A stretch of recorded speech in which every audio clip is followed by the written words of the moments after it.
dia que a minha vizinha matou a avó e quem descobriu tudo foi a minha mãe. Bom, só pra contextualizar vocês, eu morei a minha vida quase toda em um condomínio fechado de casas em Belo Horizonte, que o modelo do condomínio era tipo as casas dos Estados Unidos, que é uma do lado da outra, sem muita divisão, sem muro, sem grade, sem portão, sem nada disso, bem coladinha assim. De 2017 para 2018, uma senhora mudou pra casa que era do lado da nossa. Ela era viúva de um cara do exército e mudou junto com a neta dela, que era adotada. Ou seja, gente, a mãe da menina adotou ela e passou pra avó cuidar. E a mãe da menina morava em outro estado e aí elas se mudaram pra Belo Horizonte pra poder viverem só as duas juntas. Não vou pular nada da história dessa vez, vou contar tudo bem detalhadinho pra vocês não perderem a linha cronológica da história e conseguirem entender tudo. Bom, e a avó dessa menina, ela aparentava ser bem brava com ela. A gente sempre ouvia as duas brigando e a avó gritava muito, muito, muito com a neta. Os meses foram se passando e a gente sempre continuava escutando as brigas das duas, até que chegou no final de 2018. Pouco antes do Natal, eu tinha ido para uma festa com a minha irmã e o namorado dela. E assim que a gente chegou em casa, como a nossa casa era colada de muro com ela, a gente estacionava o carro e você viu o jardim já da pessoa, a entrada da casa da outra pessoa. E quando a gente tinha acabado de estacionar o carro, a menina estava chegando de uma festa também. E nisso, a gente viu a avó dela gritando com ela no meio do jardim. E ela falava, você tá com cheiro de bebida, eu não acredito que você tá bêbada, eu não acredito que você bebeu, não sei o que. Xingava ela de um monte de coisa. Passou o Natal, viajamos no Réveillon e quando a gente voltou do Réveillon foi onde tudo começou a acontecer. O incrível estava acontecendo, gente. Elas não brigavam mais, a gente não ouvia mais nenhum grito da avó com a menina, mais nenhum xingamento e parecia estar tudo em paz. Até que um dia a gente estava almoçando e a nossa cozinha era na área externa, então dava assim meio que de frente pro quintal da casa delas. E bateu um vento forte nesse dia, durante o almoço, e a minha mãe veio com a história de que tava um fedor inacreditável na nossa casa. E eu e meu pai e a minha irmã, tipo assim, nossa, nada a ver, não tem nada disso, a gente não tava sentindo nada, né? Tava tudo normal. Passaram uns 10 dias e a minha mãe só reclamando desse cheiro e ninguém sentindo nada. Até que a gente foi jantar todo mundo na cozinha e veio o belo do cheiro. Mas ninguém fazia ideia de onde estava vindo o cheiro. Descobri o porquê que a minha amiga não deixa ninguém entrar na casa dela depois das 10. Se a segunda parte, se você não viu a primeira, tá lá no meu fixado. Assim que eu gritei da cozinha, ela veio correndo imediatamente. Vitória, por que que tu gritou? Quando eu fui lavar a mão na pia, depois de ter comido um pedaço de bolo, eu simplesmente vi um homem parado no jardim, olhando pra gente pelo vidro da janela da cozinha. Foi muito do nada. Uma hora eu tava lavando a mão e quando eu levantei a cabeça tinha um homem parado, praticamente encostado na janela. Eu fiquei apavorada e a minha reação foi gritar. E a minha amiga veio correndo na mesma hora. Só que quando ela olhou pra janela não tinha ninguém. Eu desesperada comecei a dizer a ela que tinha um cara muito estranho olhando pra gente pela janela. O rosto dele era muito pálido. Peguei o celular na mesma hora, comecei a discar o número da polícia. Só que ela pegou o celular da minha mão e mandou eu sentar e tomar água primeiro e explicar o que tinha acontecido. Não foi preciso, porque na mesma hora o cara passou pela janela de novo e dessa vez ela também viu e ele correu em direção à porta da frente. A minha amiga correu junto e eu pensei que ela tava indo pra trancar a porta, né? Tipo, vai que tá aberta.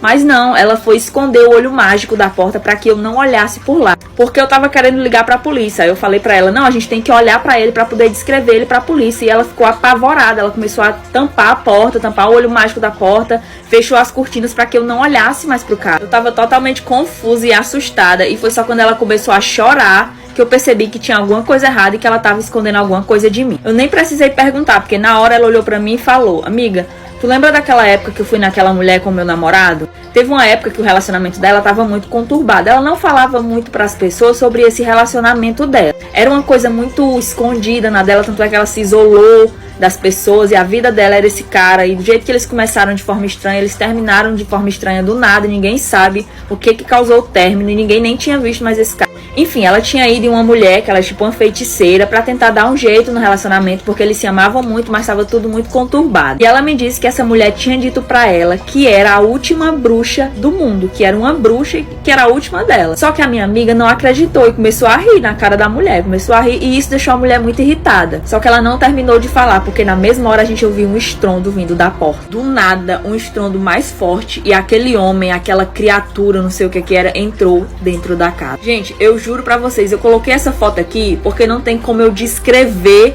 como é que era aquele homem. Ele parecia ser um homem e parecia ser um animal ao mesmo tempo. Ele ficava em pé e depois ficava de quatro, se arrastando. Ele tinha presas, os olhos dele eram avermelhados, ele tinha chifres. Ele andava se arrastando, sabe? Quando não andava de quatro no chão, como um animal. Quando ele entrou na casa, ele não fez nada com a gente. Ele correu, passou pela gente, correu, foi pra cozinha. Eu tava apavorada, mas a minha amiga tava só limpando as lágrimas dela, totalmente normal, como se fosse uma coisa que ela vê no dia a dia. Do jeito que aquela criatura entrou, ele saiu muito rápido. E eu percebi que quando ele saiu, ele tava comendo o bolo que tava lá no balcão da cozinha. Lembra daquele bolo que eu falei que ela não me ofereceu um pedaço? Pois é, ele saiu comendo esse bolo e foi embora. Saiu correndo pelo jardim e foi embora. Antes que eu pudesse perguntar alguma coisa à minha amiga, eu lembrei que o namorado dela gostava muito de bolo. E não esquece de me seguir se gosta desse tipo de história, que eu tenho várias pra contar. O dia que a minha inimiga virou a minha melhor amiga porque ela me salvou de um assédio. Eu conheci essa menina e a gente não se gostava desde criança, mas era por bobeira, sabe? Porque na terceira série minha mãe me mudou de escola e eu caí na mesma sala que a dela. E aí, de cara, eu fiz amizade com um menino que ele era, tipo assim, o crush de todas as menininhas da escola. E não só ela, mas algumas meninas também ali da sala e da escola ficaram com raiva de mim por eu fazer amizade com esse menino, tipo ciúminho, sabe? Só que assim que eu me mudei pra escola dela, passou umas 3 semanas, ela se mudou de escola. E aí, foi pra quarta, quinta, sexta, sétima, oitava, nona. Quando chegou no primeiro do colegial, né? A gente acabou se reencontrando porque dessa vez eu mudei de escola, porque minha mãe resolveu mudar de bairro e tal. E aí eu acabei caindo na mesma escola e na mesma sala que a dela. E assim, eu não lembrava muito dela. Eu demorei um tempo pra lembrar que eu estudei com ela, por ter sido pouco tempo, né? Só que na mesma hora que ela me viu entrando na sala, eu acho que ela já lembrou de mim e ela já fechou a cara pra mim. E aí, menina, nos primeiros momentos assim de aula, eu fiquei encarando ela. Eu falei, caramba, mano, eu conheço essa menina de algum lugar. Ela não é desconhecida, ela é familiar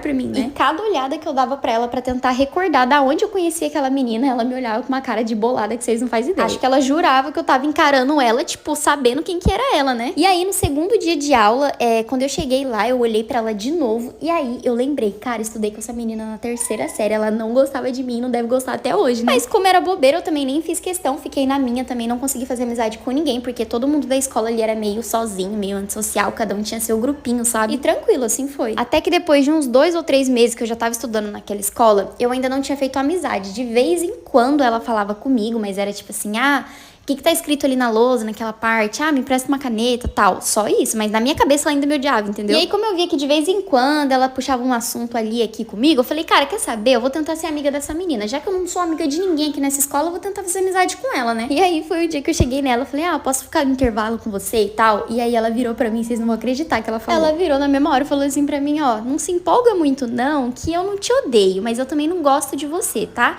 Fica no seu quadrado que eu fico no meu e assim a gente segue. Aí eu dei uma risadinha, eu falei, não, beleza, né? Demorou, pelo menos eu tentei. Vai que um dia o coração de pedra dela amolece e a gente vira amiga, né? Ainda zoei, assim. Aí, beleza, passou isso. E na mesma semana aconteceu do nosso professor de geografia fixo, né? Que dava aula sempre pra gente, ter sofrido um acidente. Aí ele teve que ficar um tempo de licença até se recuperar e tudo mais. E no lugar dele, chegou um professor substituto, que era muito novo, aliás, tipo, pra ser um professor e tal. Ele era o mais novo ali entre todos os professores da escola. E por ele ser novo, ele tinha uma aparência boa. Tipo, ele era bonito, sabe? E aí as meninas ficavam até zoando, tipo, professor crush e tal, não sei o quê. E aí, beleza, bem nessa época que esse professor entrou pra dar aula pra gente, eu comecei a namorar um menino lá do meu bairro, que eu já conhecia ele há um tempo, só que a gente começou a namorar, tipo, bem recente que o professor tinha entrado. E nessa mesma época também começou a acontecer umas coisas, tipo, muito esquisitas, sabe? Tanto o jeito que o professor olhava pras meninas, inclusive pra mim, tanto a forma que ele falava, sei lá, ele era meio estranho, sabe? Só que, como eu falei, as meninas ficavam tudo em cima dele, então elas gostavam, querendo ou não, elas davam uma corda ali, aqui e tal, só que eu não, pra mim era professor e já era, e também, principalmente por eu ter começado a namorar, né? Aconteceu de um dia, todo mundo mundo ir pra educação física, porque era a aula seguinte, educação física depois da dele, né? E eu não tinha terminado a atividade que ele tinha passado, então eu fiquei dentro da sala antes de eu ir pra quadra. E aí, nessa, todo mundo saindo, eu vi que ela saiu um pouco mais devagar, a menina, no caso, né? E meio que eu senti que ela tava atrás da porta ali, mas eu não sabia o que ela tava querendo. Quando só tava eu e ele na sala, eu tava sentada de frente pra mesa dele. Ele começou a perguntar se eu tava com muita dúvida, pegou uma cadeira e sentou do meu lado, sendo que eu tava de frente pra ele, né, mas tá bom. E começou a me falar que se eu tivesse com muita dúvida na matéria, era pra eu passar o meu WhatsApp pra ele, que a gente conversava e ele me tirava as dúvidas se eu quisesse. E eu achei estranho, fiquei com muita vergonha, porque ele começou a passar a mão no meu cabelo, acariciar meu cabelo e não sei o quê. Só que o que eu não sabia era que a menina realmente tava atrás da porta. O dia que eu ganhei 100 mil reais do meu patrão pra ser cúmplice nas gaias que ele dava na mulher dele. Eu estava desempregada há mais de 5 meses, os boletos vencendo. Consegui um emprego numa loja famosíssima, gente, que eu queria falar, mas eu não posso falar o nome pra não dar ruim pra mim, né? Mas ok, entrei na loja, comecei a trabalhar. E como sempre, em toda loja, eles estão com, tipo, o pior turno pra quem tá chegando. Aquele turno que você tem que chegar cedo, abrir a loja, ou sair tarde e fechar a loja. E eu simplesmente fiquei com o turno da noite, que fechava a loja. E assim, toda loja tem o gerente, tem o patrão. E, gente, eu nunca vi um patrão mesmo, dono do negócio. E tantas vezes na loja, como o meu patrão ia. Chegava quase na hora de fechar a loja, ali pelas 7h30, o movimento caía bastante. E eu ficava praticamente sozinha na loja, porque eu era a que fechava a loja. E de segunda a sexta, o patrão sempre aparecia na loja com a namorada dele. Gente, era de segunda a sexta, dava 7h30, ele chegava. E acabava fechando a loja junto comigo. Eu via aquela cena ali, achava um negócio meio estranho, porque assim, lá tinha um quartinho privado que só ele tinha chave. A gente tinha o nosso quartinho de funcionários, que é onde a gente trocava roupa, comia, as coisas e tal. E no andar de cima tinha um quartinho super privado, que só ele tinha chave, só ele podia entrar. E de segunda a sexta, ele chegava com uma mocinha, namorada dele, e eles ficavam lá no quartinho secreto de 7h30 até as 9h. Dava 9h, ele descia e eu fechava a loja. E eu vendo aquilo, né, fiquei meio cismado, não era um negócio muito normal, mas eu falei, bom, ele é meu patrão, não tem nada a ver com isso. Meus boletos, meu aluguel, minha conta de água, de luz, minha compra não tem nada a ver com isso. Mas era uma coisa muito estranha, porque ele esperava eu ficar sozinha pra trazer a namorada. Até aí tudo bem, porque a moça era super simpática, era uma moça muito bem vestida, chegava, falava oi, boa noite. O patrão também sempre muito educado. E eu não tinha nada a ver com aquilo, né? Mas era muito estranho. Aí tá, tudo bem. Segunda a sexta rolava aquilo, ele era dono da loja, fazia o que quer, não tinha nada a ver com isso. Até o dia que minha colega de trabalho falou, olha, o patrão vai viajar. Ele vai fazer uma viagem de trabalho, ele sempre faz isso todo mês. Então a gente tem que se empenhar muito mais pra poder bater a meta, né? Eu falei, tá ok, tudo mais. Chegou a noite quando o patrão foi com a namorada, lá pro quartinho secreto. Eu percebi que ela tava falando um papo de viagem pra Miami. Mas, novamente, eu não tenho nada a ver com isso. Fiquei na minha. 3 dias depois, a gente tava ali na loja trabalhando, o patrão já tinha ido viajar. Eu ali com a minha amiga de trabalho atrás do balcão repondo as roupas. Chega uma madame na loja, assim, com salto alto, tec-tec. Uma roupa chique, assim, sabe? Bolsinha da Louis Vuitton e tal. Do nada, a mulher começou a surtar com todo mundo. Gente, literalmente, ela começou a gritar com todo mundo dentro da loja. Gritando com os funcionários. E uma menina lá que usava trança, sabe essas tranças de cabelo? Então, ela surtou com a menina, começou a gritar, falando que o cabelo da menina tava nojento, que ela pra ela tirar aquela merda da cabeça dela. Gente, eu fiquei parada vendo aquilo. Eu falei, quem que essa mulherzinha pensa que ela é? Gente, juro, ela começou a surtar com todo mundo na loja, xingando a roupa que o menino tava, falando que aquela tava muito justa. Olha, fez um escarcel. E todo mundo ficou com medo, sabe? Quando a pessoa chega na loja, todo mundo fica com medo, fica incubado ali, retido. Ninguém abre a boca pra falar um ar, gente. Eu falei, cara, o que tá acontecendo? Eu pensei, né? Aí ela deu um show e foi embora. Aí eu cutuquei minha colega e falei, cara, quem que é essa? Aí ela falou, putz, é a patroa. Essa mulher é insuportável, ela é o cão.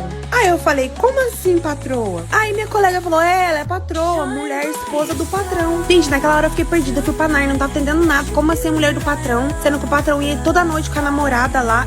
Eu não entendi nada. Juro pra vocês, eu fiquei mais perdido que cego no tiroteio. Eu comecei a juntar os pontos, entendeu? Vi que nada fazia sentido e pensei até em contar pra minha colega de trabalho. Só que eu pensei, cara, não vou me meter. Eu preciso desse emprego. Os boletos não tem nada a ver com isso.